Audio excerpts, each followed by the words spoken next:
할렐루야. 오늘도 우리를 몰라주는 현실 앞에서 기죽지 않는 믿음의 사람이 되길 간절히 소원합니다. 아멘.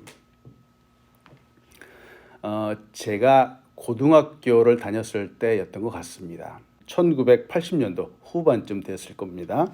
그때는 교회마다 문학의 밤이라고 하는 행사들을 가졌습니다. 1년에 한 번 있는 전도의 행사였었고 또 교회의 문화를 사람들에게 알려주는 중요한 행사이기도 했습니다. 저는 당시에 노래도 좀 하고요. 또 연극 같은 데 또 소질이 있어서 많은 역할을 감당하기도 했습니다. 어떤 해에는 성경에 나오는 이야기 중에 고침받는 나병 환자의 이야기를 소재로 해서 연극을 진행을 했습니다. 저는 거기서 고침받는 나병 환자 그 주인공 역할을 하게 되었습니다. 처음에는 별로 그렇게 큰 대사가 있는 것도 아니었었고요. 또 얼굴도 휴지로 처음에 둥둥 이렇게 칭칭 감싸고 나왔기에 그 역할이 별로 대수롭지 않다라고 생각을 했습니다. 그런데 점점 이 행사의 날이 다가오는 거예요. 그때부터 이제 고민이 되기 시작을 합니다. 생각해 보건대 아니 그래도 수백 명의 학생들이 오는데 그 중에는 예수를 믿지 않는 정말 그런 사람들도 있을 것이고 어떤 사람들은 수없이 많은 연극을 본 사람들도 있을 텐데 나는 이 짧은 연극을 통해서 정말 예수님으로부터 받은 이 은혜를 사람들에게 잘 표현할 수 있을 것인가? 바로 이게 고민이 되기 시작을 하는 거예요. 또 예수님이 이 땅 가운데 오셔서 사랑으로 그 권능을 행하셨는데 그 예수님의 그 행하신 그 권능, 그 사랑을 정말 이 짧은 시간 동안에 잘 표현할 수 있을 것인가? 바로 이것도 고민이 되기 시작을 했습니다. 당일날 행사는 시작되었습니다. 중창의 댄스의 여러 행사들과 연극도 이제 진행이 되었습니다. 연극이 점점 무르익어가는 막바지에 무대에는 정말 고침받은 주인공 바로 저만 혼자 있었습니다. 마무리를 잘하기 위해서 혼신의 힘을 다했던 기억이 납니다. 근데 갑자기 두려워졌습니다. 이건 그냥 정말 장난으로 하면 안 되겠구나 하는 생각이 들었습니다. 이전에는 정말 교만한 마음을 가졌습니다. 내가 조금 하니까 대충 해도 잘 될 거다라고 생각을 했지만 이내 며칠 전부터 고민하던 것들이 갑자기 저의 머릿속에 생각이 나기 시작을 했습니다. 이 중에 어느 누군가는 단 한 사람은 정말 감동을 받을 수 있지 않을까, 장난으로 대충 하면 안 되겠구나 라는 생각이 순간 저의 머릿속을 스치고 지나갔습니다. 그 짧은 순간이었지만 제가 그 순간에 얼마나 많이 간절히 기도를 했나 모르겠습니다. 제가 정말 나병 환자의 심정을 갖게 되는 그런 순간이었습니다. 저는 그 순간을 통해서 깨달았습니다. 나의 믿음의 근거가 하나님께 있구나 라는 사실을 알게 되었습니다. 힘을 주시고 또 재능도 주시고 능력도 주시는 분이 바로 하나님이시구나 라는 사실을 다시 한번 생각을 하게 되었습니다. 제가 잘난 줄 알았는데 전혀 그렇지 않았습니다. 저의 어린 시절 그때의 기억은 저의 작은 교만함이 깨어지는 순간이었습니다. 모든 것들이 하나님께 있다라고 하는 사실을 다시 한번 보게 되었습니다. 오늘도 우리의 삶의 근원이 되시는 하나님 앞에 더더욱 겸손함으로 나아가는 우리가 되기를 간절히 소원합니다. 아멘. 욥기서를 다시 묵상을 하고 있습니다. 오늘부터 시작되는 이 32장서부터 37장까지는 욥의 그 마지막 변론 부분과 하나님의 임재하심 사이에서 그 중간 부분을 보여주고 있습니다. 오늘 본 말씀인 욥기서 32장 1절부터 5절을 봅니다. 욥이 자신을 의인으로 여김으로 그 세 사람이 말을 그치니 람 족속 부스 사람 바라겔의 아들 엘리후가 화를 내니 그가 욥에게 화를 내면 욥이 하나님보다 자기가 의롭다 하며 또 세 친구에게 화를 내면 그들이 능히 대답하지 못하면서도 욥을 정죄함이라. 엘리후는 그들의 나이가 자기보다 여러 해 위임으로 욥에게 말하기를 참고 있다가 세 사람의 입에 대답이 없음을 보고 화를 내니라. 여기서 새로운 인물이 한 사람 등장을 하죠. 바로 엘리후라고 하는 사람입니다. 이 32장서부터 엘리후의 이야기가 주로 이제 쭉 나오는데요. 먼저 이 엘리후라고 하는 사람의 이름의 뜻은 그는 나의 하나님이시다라고 하는 이 뜻을 갖고 있습니다. 정말 좋은 이름입니다. 또 그의 아버지 바라겔이라고 하는 이름의 뜻이 있습니다. 이는 하나님께서 축복하셨다라고 하는 이름입니다. 아버지도 그렇고 아들도 그렇고 참 좋은 이름, 좋은 믿음의 가문이다 라고 생각이 좀 들기도 하죠. 그는 람 종족 부스 사람이라고 합니다. 다른 친구들에 비해서 그의 조상, 종족, 지역의 이름 또한 아버지의 이름까지 세세하게 나오는 것을 보니까 이 엘리후라고 하는 사람이 정말 중요한 사람이다 라고 강조하는 것 같습니다. 그는 욥과 세 친구들, 앞에서 나왔던 엘리바스, 빌닷, 소발의 이야기가 마무리가 된 후에 등장하는 사람입니다. 그 이유는 그들 중에서 이 엘리후가 가장 젊기 때문입니다. 어리기 때문이었습니다. 그런데 지금 등장하면서 그가 화를 내고 있습니다. 욥에게 화가 나 있습니다. 왜 화가 났을까? 본 말씀에 등장을 하죠. 바로 두 가지 때문입니다. 먼저는 욥이 결백을 주장을 합니다. 끝까지 결백을 주장하는 겁니다. 자기의 결백을 굴하지 않는 모습을 보고서 화가 났습니다. 엘리후는 이 욥의 모습을 보면서 욥이 감히 하나님의 주권에 도전하고 있구나 이런 생각을 하게 된 거죠. 그래서 화를 내고 있습니다. 또 엘리후가 화가 난 두 번째 이유는 욥의 친구들, 이 엘리바스, 빌닷, 소발이 여러 가지 변론을 내놓았는데 모두 실패했기 때문입니다. 엘리후가 생각을 합니다. 친구들이 바로 욥에게 진 것이다 이렇게 생각을 했습니다. 그래서 친구들에게도 화가 났습니다. 이에 앞으로 전개되는 엘리후의 주장은 하나님의 답변을 미리 예비하는 것 같은 그런 분위기를 주기도 합니다. 나중에 하나님이 등장을 하시는데 하나님 말씀하시는데 이 말씀으로 가기 위한 다리 역할을 하는 것 같습니다. 여하튼 그는 지금 화를 내고 있지만 오늘 그의 모습보다는 욥의 모습을 조금 더 집중해서 보기 원합니다. 보니까 욥은 여전히 변함없이 자기의 무죄를 주장하고 있습니다. 자신을 의인으로 주장하고 있죠. 이 한 가지를 보고 싶습니다. 어쩌면은 이 욥의 모습이 마치 고집불통과 같은 모습으로 보이기도 하죠. 그러나 또 생각을 해보면 정말 대단한 믿음입니다. 의에 대해서, 하나님에 대해서, 믿음에 대해서 어떤 상황에도 굴하지 않는 믿음을 갖고 있다면 이는 정말 훌륭한 믿음이라고 할 수 있습니다. 또한 그가 대단한 자신감도 가지고 있죠. 근데 어떤 자신감일까? 자기 자신에 대한 자신감을 갖고 있는 것이 아니라 하나님이 의인을 반드시 구원하신다, 회복하신다라고 하는 하나님에 대한 자신감을 갖고 있는 것이죠. 바로 믿음이라고도 할 수 있습니다. 그리스도인에게는 어떤 상황에도 굽히지 않는 믿음, 자신감이 필요하지 않을런지요. 그렇습니다. 보세요. 친구들은 오해하고 또 조롱하고 세상이 많은 위협을 주기도 합니다. 핍박을 하기도 합니다. 그럼에도 불구하고 나는 그리스도이다라고 하는 이 사실을 믿고 굴하지 않는 겁니다. 타협하지 않는 겁니다. 바로 이런 자신감이 우리에게 필요하기도 합니다.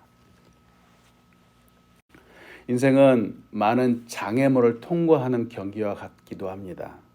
삶의 어디에나 장애물이 있습니다. 욥에게도 그의 삶에 한순간에 모든 것을 잃게 되는 아주 큰 장애물이 있었습니다. 또 친구들이 위로와 격려를 한다고 왔지만 위로와 격려가 아니라 오히려 조롱을 하고 핍박을 하기도 했습니다. 욥에게 온 이런 장애물들은 하나둘이 아니었습니다. 연거푸 계속해서 일어났습니다. 많은 사람들은 이러한 상황 앞에서 낙담하고 믿음을 저버리기도 합니다. 참 안타깝습니다. 사람들은 궁지에 몰리면 도망치고 싶다라는 생각을 하기도 하죠. 욥처럼 아무리 자기의 무죄를 주장하여도 이것이 전혀 먹혀들지 않는다라는 상황을 맞이하게 된다면 사람들은 암담함을 느끼고 또 해봐야 소용없다라고 생각이 들면서 더 이상 맞설 힘을 잃어버리기도 합니다. 이때 마음이 약해지거나 의지가 약한 사람들은 종종 도망치게 되죠. 근데 문제는 이들이 도망치는 곳이 마약이나 술로 도망친다는 것이 문제입니다. 이런 세계로 도망갈 때 그 안에 있는 동안은 이 어려움들을 잊을 수 있기 때문이죠. 괴롭힘을 당하지 않는다라고 생각하기 때문입니다. 근데 우리 하나님은 말이죠. 우리 하나님은 도망가는 것을 원하지 않으세요. 하나님은 우리가 지금 있는 바로 그곳에서 그대로 있고 도리어 믿음으로 승리하는 사람이 되기를 원하십니다. 하나님이 원하시는 것은 지금 내 앞에 있는 현실, 특히 가혹한 현실과 끝이 보이지 않는 것 같은 희망, 그리고 깊어만 가는 상처가 있더라도 흔들리지 않고 이 모든 것을 변화시키실 수 있는 하나님을 끝까지 의지하는 것을 원하십니다. 왜? 하나님이 나중에 반드시 회복시켜 주실 것이기 때문입니다. 사람들은 분명히 이겨낼 근거, 바로 하나님이 계시는데 이 근거를 찾을 수 없다고 낙담하기도 합니다. 그러나 하나님은 늘 언제나 우리와 함께 하시는 분입니다. 어려움 속에서 도리어 굳건하게 일어선 사람들이 있습니다. 그중 대표적인 사람이 바로 수로보니게 여인입니다. 마가복음 7장 27절로 28절은 이렇게 말합니다. 예수께서 이르시되 자녀로 먼저 배불리 먹게 할지니 자녀의 떡을 취하여 개들에게 던짐이 마땅치 아니하니라. 여자가 대답하여 이르되 주여 올소이다마는 상 아래 개들도 아이들이 먹던 부스러기를 먹나이다. 이렇게 말하는 거예요. 이 여인은 참 많은 장애물을 맞이했습니다. 먼저는 딸이 아팠고요. 그리고 예수님의 외면도 있었습니다. 그런데 이 여인은 적극적인 믿음을 갖고 있었죠. 이 적극적인 믿음이 나아가서 이제는 난관을 극복하는 믿음이 되었습니다. 그리고 나서 나중에는 칭찬받는 믿음의 사람이 되었습니다. 놀랍습니다. 욥은 의인입니다. 죄를 범하지 않았습니다.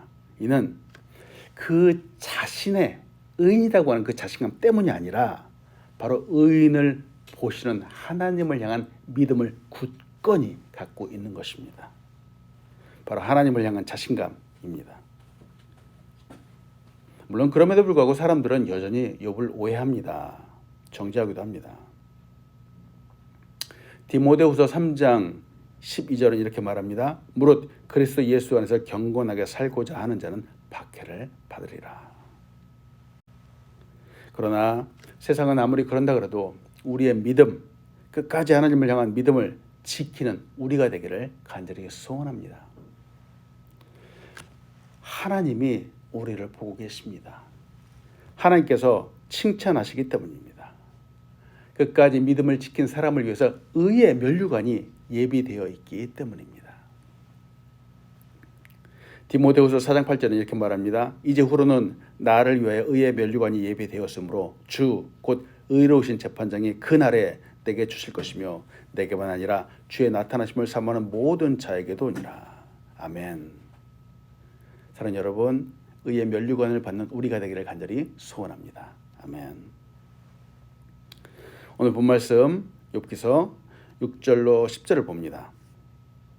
부스 사람 바라겔의 아들 엘리후가 대답하여 이르되 나는 연소하고 당신은 연로함으로 뒷전에서 나의 의견을 감히 내놓지 못하였노라. 내가 말하기를 나이가 많은 자가 말할 것이요 연륜이 많은 자가 지혜를 가르칠 것이라 하였노라. 그러나 사람의 속에는 영이 있고 전능자의 숨결이 사람에게 깨달음을 주시나니 어른이라도 지혜롭거나 노인이라고 정의를 깨닫는 것이 아니니라. 그러므로 내가 말하더니 나의 말을 들으라. 나도 내 의견을 말하리라. 물론 엘리후가 다 잘하지는 않습니다. 그러나 그의 모습을 통해서 한 가지 나누고 싶은 것은 지혜의 근원 되시는 분은 바로 하나님이시다라고 하는 사실입니다. 엘리후는 처음에 요백에 왔을 때 분명 이 세 명의 친구들과 같이 왔을 것입니다. 그런데 한참이 지나도록 등장하지 않다가 지금 이 32장이 되어서야 비로소 등장하고 있습니다. 이제 말을 하기 시작을 하죠. 자기에게 기회가 올 때까지 기다렸습니다. 참고 있었습니다. 결국은 말할 기회가 왔고 이제 그가 말을 하기 시작을 합니다. 말에도 지혜가 담겨 있습니다. 이때 딱 그 상황에 적합한 말을 해야 됩니다. 말을 해야 되는데 상황에 맞추어서 때를 따라서 참 좋은 말을 하려면 그 상황을 정말 잘 살펴보아야 됩니다. 간혹 두서없이 말하는 사람들을 종종 봅니다. 열심히 자기의 생각을 표현한다고 하지만 동문서답하기도 하고요. 너무 흥분해서 막 10년 전, 20년 전의 이야기를 막 지금 끌고 와서 이야기하는 분들이 간혹 있습니다. 특히 부부싸움 할 때 그렇죠. 그리고 또 친구들과 싸울 때도 그렇습니다. 서로 흥분하면은 누구든지 과거의 이야기부터 꺼내어서 말을 하기 시작을 하죠. 그러면서 내가 그동안 얼마나 많이 참아왔는지 아냐고 이렇게 흥분해서 이야기를 합니다. 이제는 참을 수 없다. 내가 이제는 이야기해야 되겠다라고 쏟아내기도 합니다. 근데 그러면 안 됩니다. 여러분, 참는다라고 하는 것은 기회를 보아서 이야기하겠다라고 하는데 그러면 안 되겠습니다. 참는다라고 하는 것은 정말 참아줘야 되죠. 잊어버리겠다라고 하는 거죠. 그 속에는 용서하겠다라고 하는 것이 포함되어 있습니다. 나중에 내가 기회를 봐서 이야기해야 되겠다라고 하는 그거는 참는 게 아니죠. 바른 말을 하려면은 정말 그 정황에 맞는 말을 하려면 지금 이 눈앞에 있는 상황을 정말 잘 보아야 되겠습니다. 또 그 사람이 누구인지도 정말 잘 인식을 해야 되겠죠. 타이밍도 잘 보아야 됩니다. 10년 전의 상황을 지금 이 현실에 끌고 와서 이야기하면 안 됩니다. 여러분, 말을 할 때 서두르지 마십시오. 조급하지 마십시오. 말을 조금 늦게 해도 괜찮습니다. 잠언 29장 20절은 이렇게 말합니다. 내가 말이 조급한 사람을 보느냐 그보다 미련한 자에게 오히려 희망이 있느니라. 엘리후는 다른 친구들에 비하면 조급하지 않았고요. 또 때를 따라 말하는 사람처럼 보입니다. 당시의 사회적인 그 전통에 따르면 젊은 사람들은 함부로 나설 수 없었습니다. 늘 겸손해야 됐습니다. 이제 그가 말할 기회를 잡고 이야기를 합니다. 꼭 연로한 사람, 나이 많은 사람이 말을 해야 하는가? 연륜이 많은 사람이 꼭 지혜롭다고 할 수 있는가? 바로 이런 것들을 보는 거죠. 이는 지혜의 원천이신 하나님으로부터 자신에게 임한 깨달음이 있기 때문이죠. 8절에서 사람의 속에는 영이 있고 전능자의 숨결이 그들에게 깨달음을 주었다라고 하는 이 뜻은 사람의 영혼 속에 하나님이 주신 통찰력이 있다라고 하는 뜻입니다. 이것이 인생의 경륜을 통해서 얻는 지식과 경험보다 그 지혜보다 우월하다라고 하는 겁니다. 즉 하나님이 지혜를 주시는데 이것이 사람들이 얻는 지식보다 경험보다 훨씬 더 위에 있다라고 하는 거죠. 그래서 자기가 바로 그런 통찰력을 갖고 있는 사람이다. 그래서 내가 지금부터 이야기를 한다라고 하는 거죠. 물론 그도 완벽하지 않습니다. 말씀하십니다. 세상 사람들은 나를 오해할 수 있습니다. 그래도 끝까지 믿음으로서는 우리가 되기를 간절히 소원합니다. 그냥 내 고집을 주장하는 것이 아니라 정말 복음 안에서, 말씀 안에서, 주님 안에서 끝까지 믿음을 지키는 것입니다. 또 말할 때 너무 조급하게 서두르지 마십시오. 흥분하지 마시고요. 끝까지 지혜의 하나님을 생각하시기 바랍니다. 하나님께서 때에 따라서 맞는 말, 또 정말 사람의 마음을 위로하고 또 격려하고 그 사람의 마음을 움직이는 아름다운 언어를 우리의 입술에 주실 것입니다. 오늘도 믿음의 말을 하고 믿음에 굳게 서 하나님께 영광 올려드리는 우리가 되길 간절히 소원합니다. 아멘. 기도하겠습니다. 하나님 감사합니다. 오늘도 귀한 아침을 주시고 이 아침에 정말 욥의 마음을 보게 하시고 또 함께 있는 사람들의 마음도 보게 하시며 감사드립니다. 하나님, 우리의 삶 가운데 지혜롭게 말하게 하시고 조급하지 않게 인도하여 주시고 아버지 어떤 상황에도 굴하지 않는 굳건한 믿음으로 서는 우리 귀한 사람 될 수 있도록 인도하여 주시옵소서. 정말 하나님 앞에 우리의 삶을 맡겨드리니 하나님이여 도와주시고 인도하여 주셔서 정말 하나님이 기뻐하시는 믿음으로 이 세상에 승리하는 사람 될 수 있도록 인도하여 주시옵소서. 귀한 교회를 이 땅 가운데 세우셨습니다. 우리 교회가 빛나는 교회 되게 인도하여 주시고 하나님이 축복하시는 교회 되게 인도하여 주시고 부흥하고 발전하는 교회 되게 인도하여 주시옵소서. 우리의 가정을 주님 앞에 맡겨드립니다. 하늘의 문을 여시고 하늘의 놀라운 은혜와 역사 축복들을 가득히 부어 주시옵소서. 오늘도 믿음 안에서 승리하는 사람 될 수 있도록 인도하여 주시옵소서. 예수님의 이름으로 기도합니다. 아멘.